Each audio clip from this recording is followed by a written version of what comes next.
السلام علیکم ورحمۃ اللہ وبرکاتہ۔ کلاس پری نام 9th کلاس، ہم جیسے کہ آپ نے پہلے اردو کے سبق میں دوبارہ حمد کے اشعار کی تشریح پڑھی، تو آج ہم حمد کے اس چیپٹر کے سوال جواب پڑھیں گے۔ سوال جواب، تو آئیے پہلا سوال دیکھتے ہیں۔ پہلا سوال ہے، کون سا بندہ حمد سرا ہے؟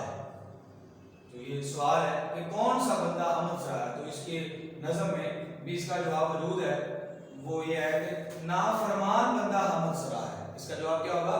نافرمان بندہ حمد سرا ہے۔ اگلا سوال ہے، کس کا حق سب سے مقدم ہے؟ یعنی سب سے زیادہ مقدم ہوتا ہے، آگے پہلے سب سے مقدم حق کس کا ہے؟ تو اس کا جواب ہے اللہ تعالیٰ کا حق سب سے مقدم ہے۔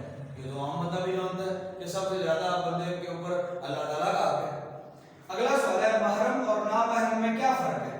اس کا جواب ہے محرم کا مطلب رازدار اور نامحرم کا معنی اور ناواقف ہے۔ شاعر کے نزدیک محرم اور نامحرم میں کوئی فرق نہیں ہے، وہ آپ نے اس کی تشریح میں اس کی ڈیٹیل پڑھ لی ہے کہ کیسے نہیں ہے۔ اگلا سوال ہے، اللہ کا گدھا کس میں مگن رہتا ہے؟ گدھا کہتے ہیں مانگنے والا، تو اللہ تعالیٰ کا جس سے جو مانگنے والا ہے، یعنی اللہ تعالیٰ پہ توکل کرنے والا، وہ کس میں مگن رہتا ہے؟ تو جواب ہے اللہ تک کا گدھا اپنی کملی میں مگن رہتا ہے، یعنی اپنے آپ میں مگن رہتا ہے۔